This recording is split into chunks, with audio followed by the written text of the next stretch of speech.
আসসালামু আলাইকুম ওরহমতুল্লাহি ওয়া বারাকাতুহু।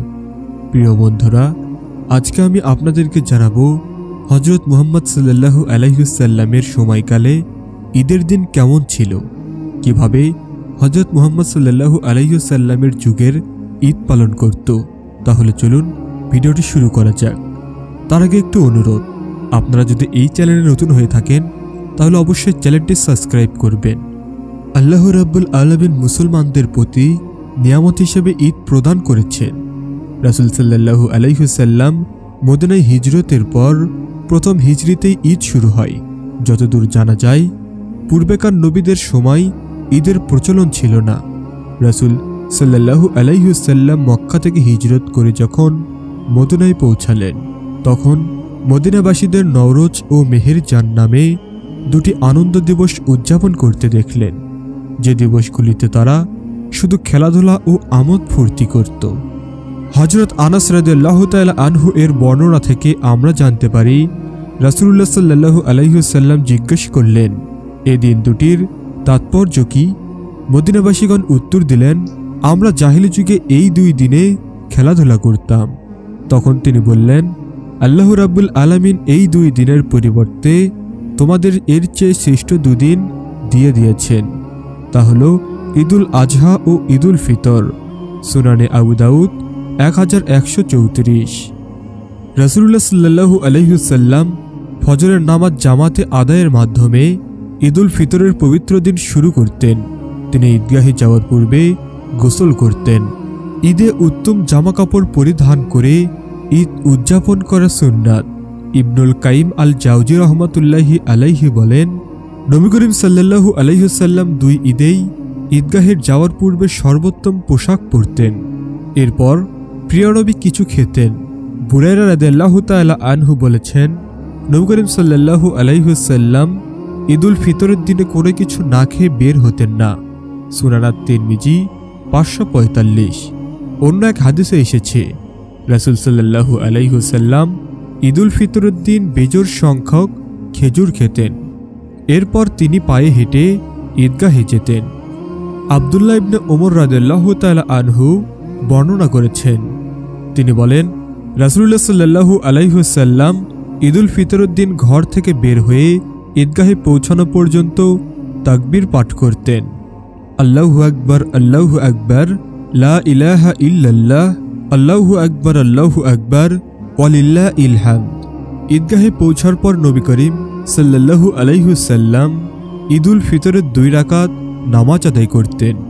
এর পূর্বে ও পরে অন্য কোনো নামাজ আদায় করেননি। সহিহ বুখারী। নামাজ শেষে তিনি খুতবা দিতেন, যা বিশেষ গুরুত্বের দাবি রাখে। এতে ইসলামের বিভিন্ন বিষয়ে ভবিষ্যৎ কর্মপরিকল্পনার নির্দেশ দিতেন। নবী করিম সাল্লাল্লাহু আলাইহি ওয়াসাল্লাম ঈদগাহ থেকে বিপরীত পথে বাড়ি ফিরতেন না, অর্থাৎ যে পথে ঈদগাহ যেতেন সে পথে বাড়ি না ফিরে অন্য পথে বাড়ি ফিরতেন। তার উদ্দেশ্য ছিল যাওয়া এবং আসার পথে লোকজনের খোঁজ খবর নিতে পারবেন। হাফেজ ইবনে হাজার আসকালানী রহমাতুল্লাহি আলাইহি বলেছেন, সাহাবায়ে কেরামগণ ঈদের দিন সাক্ষাতের সময় একে অপরকে বলতেন, তাকাব্বাল্লাহু মিন্না ওয়া মিনকুম, অর্থাৎ আল্লাহ তাআলা আমাদের ও আপনার ভালো কাজগুলো কবুল করুন। তবে ঈদ মোবারক বললেও অসুবিধা নেই। এদিনের সবচেয়ে মধুর বিষয়টা হচ্ছে মুসাহাফা ও কোলাকুলি করা, যার মাধ্যমে পারস্পরিক সম্পর্ক বৃদ্ধি হয়। অনিন্দ্য সুন্দর একটি সময়ের অবতারণা হয় ঈদের নামাজ পরবর্তী এই সময়টিতে। মানুষ ভুলে যায় কে ছোট কে বড়, কে ধনী কে গরিব, কে সাদা কে কালো। অপরূপ এক স্বর্গীয় ভালোবাসায় সবাই আপ্লুত হয়ে যায়।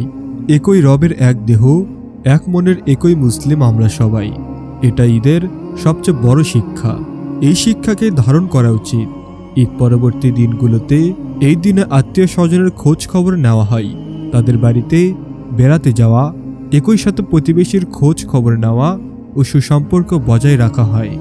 খাবার পৌঁছে দেওয়ার মাধ্যমে সম্পর্ক বৃদ্ধি হয় এবং ক্ষেত্রে বিশেষে অবনতিতে পড়ে থাকা সম্পর্কের নীরব সমাধান হয়ে যায়। এই খুশির দিনে রাসূলুল্লাহ সাল্লাল্লাহু আলাইহি ওয়াসাল্লাম অভাবগ্রস্ত, এতিম, অনাথ, অসহায়দের ভুলে যেতেন না। তাদের খোঁজ খবর নেওয়া তাদেরকে খাবার খাওয়ানো এবং সম্ভব হলে তাদের নতুন কাপড়ের ব্যবস্থা করে দেওয়াকে তিনি ঈমানদারের অন্যতম বৈশিষ্ট্য বলেছেন, যে কারণে ফিতরাকে তাদের অধিকার বলা হয়েছে এবং সামর্থ্যবানদের তা আদায় করা বাধ্যতামূলক করা হয়েছে। ঈদ উৎসবের মধ্য দিয়ে মুসলমানরা তার ধর্মীয় জীবনের এবং সমাজ জীবনের বহিঃপ্রকাশ সাম্যমৈত্রীর সন্ধান লাভ করে। বিশ্ব মুসলমানদের জীবনে রামাদান যেমন আত্মশুদ্ধি ও সাম্যের বার্তা নিয়ে হাজির হয়, ঠিক তেমনি ঈদ বয়ে আনে সাম্য মৈত্রী সম্প্রীতির সুমহান বার্তা। মুসলমান হিসাবে আমাদের নিজস্ব একটি সংস্কৃতি রয়েছে। সে সংস্কৃতি কুরআন, সুন্নাহ, ইজমা ও কিয়াস সম্পর্কিত। ঈদ পালনে ইসলাম সমর্থন করে না এমন সব বিনোদন বা সংস্কৃতিকে নিমজ্জিত হওয়া খুবই গর্হিত কাজ। প্রিয় বন্ধুরা, আজকের ভিডিওটি এ পর্যন্তই। ভিডিওটি আপনাদের কেমন লেগেছে তা অবশ্যই কমেন্ট বক্সে জানাবেন।